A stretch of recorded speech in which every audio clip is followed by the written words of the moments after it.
आज हम बात करने वाले हैं भारत की एक ऐसी कला शैली की जिसे देश की पहली कह सकते हैं स्वतंत्र चित्रकला शैली माना जाता है। जी हां, हम बात कर रहे हैं पटना कलम की।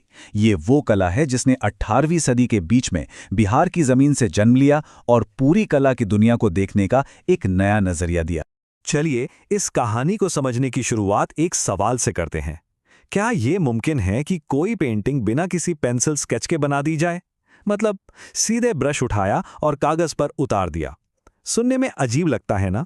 पर हमारी आज की पूरी पड़ताल इसी कमाल की तकनीक के आसपास घूमने वाली है। कहते हैं कि हर बड़ी कला किसी बड़े बदलाव की कोख से जन्म लेती है, और पटना कलम की कहानी भी कुछ ऐसी ही है। ये कहानी उस दौर में शुरू हुई जब हिंदुस्तान में मुगल साम्राज्य कमजोर पड़ रहा था, और उसके साथ ही उसके कलाकारों को भी नए रास्तों और नए ठिकानों की तलाश थी। तो हुआ यूं कि दिल्ली में जब मुगल दरबार की शानो शौकत घटने लगी तो कलाकारों के लिए वहां गुजारा करना मुश्किल हो गया। इन हुनरमंद लोगों का कारवां पहले मुर्शिदाबाद पहुंचा, जहां उन्हें कुछ वक्त के लिए सहारा मिला, लेकिन उनकी असली मंजिल तो पटना थी। यहीं लोधी कटरा और मछुआ हट्टा की गलियों में एकदम नई सोच वाली कला ने जन्म लिया। अब देखिए, कला को फलने फूलने के लिए कद्रदानों की जरूरत तो होती ही है। पटना में इन कलाकारों को ये सहारा मिला ब्रिटिश ईस्ट इंडिया कंपनी के अफसरों से। वो इनकी कला के मुरीद बन गए, और इसी वजह से पटना कलम को एक और नाम मिला, कंपनी स्टाइल। मतलब साफ था, कलाकारों ने बदलते दौर में अपने लिए नए कद्रदान ढूंढ लिए थे। अब आते हैं उस बात पर जो इस शैली को सबसे खास, सबसे अलग बनाती है। ये सिर्फ एक नई जगह पर बनी कला नहीं थी, ये सोच में एक क्रांति थी।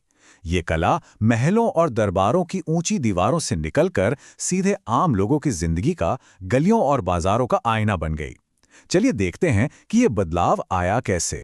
इस कला की जान थी इसकी कजली स्याही तकनीक। जरा सोच कर देखिए, कलाकार कागज पर पहले पेंसिल से कोई खाका नहीं बनाते थे। वो तो सीधे ब्रश से एक ही बार में पूरी तस्वीर खींच देते थे। और ब्रश कैसे? गिलहरी के बालों से बने मुलायम ब्रश, और रंग भी पूरी तरह से कुदरती, जो पौधों और फूलों से बनते थे। ये दिखाता है कि उनका अपने हुनर पर कितना जबरदस्त कंट्रोल और आत्मविश्वास था। यहाँ मुगल आर्ट और पटना कलम का फर्क एकदम साफ हो जाता है।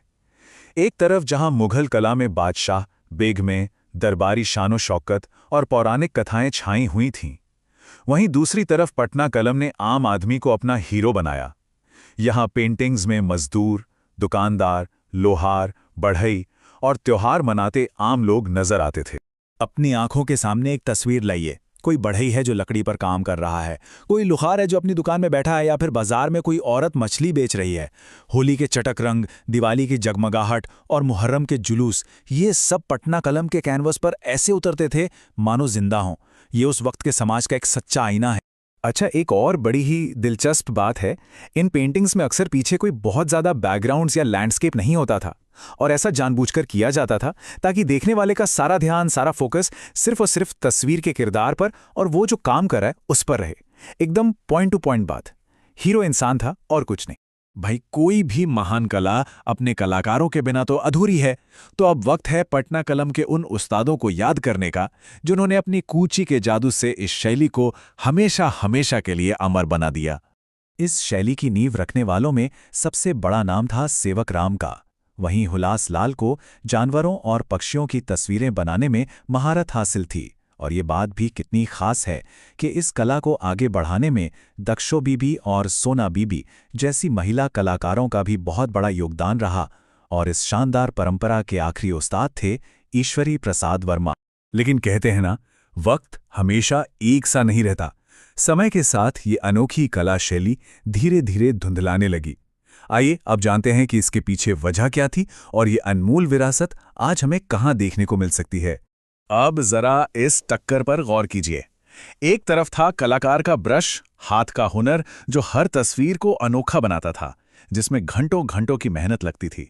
और दूसरी तरफ थी एक नई मशीन, एक नई टेक्नोलॉजी, कैमरा, जो पलक झपकते ही हकीकत की नकल उतार लेता था। ये सिर्फ एक कला का अंत नहीं था, ये शायद इंसान के हुनर और मशीन की रफ्तार के बीच पहली बड़ी लड़ाइयों में से एक थी। तो हुआ क्या? यह खूबसूरत कला खत्म क्यों हो गई? सबसे बड़ी वजह तो बना फोटोग्राफी का आविष्कार। कैमरे के आने से तस्वीरें बनवाना बहुत सस्ता और तेज हो गया। ऊपर से जो पुराने कद्रदान थे वो भी अब नहीं रहे थे। नतीजा ये हुआ कि हाथ का हुनर मशीन की रफ्तार का मुकाबला नहीं कर पाया। ये कहानी आज भी उतनी ही सच है, बस टेक्नोलॉजी का नाम बदल गया है। लेकिन अच्छी खबर यह है कि ये विरासत पूरी तरह खत्म नहीं हुई है। अगर आज कोई इस बेमिसाल कला को अपनी आंखों से देखना चाहता है तो पटना म्यूजियम और पटना की ही खुदाबख्श ओरिएंटल पब्लिक लाइब्रेरी सबसे सही जगह है। और इतना ही नहीं, हजारों मील दूर लंदन के ब्रिटिश म्यूजियम में भी पटना कलम का एक बहुत बड़ा और जरूरी कलेक्शन संभाल कर रखा गया है।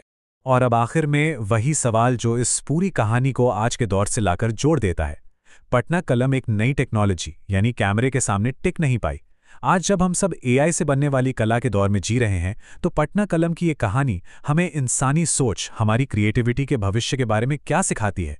ये एक ऐसा सवाल है जिसका जवाब हम सबको मिलकर सोचना होगा।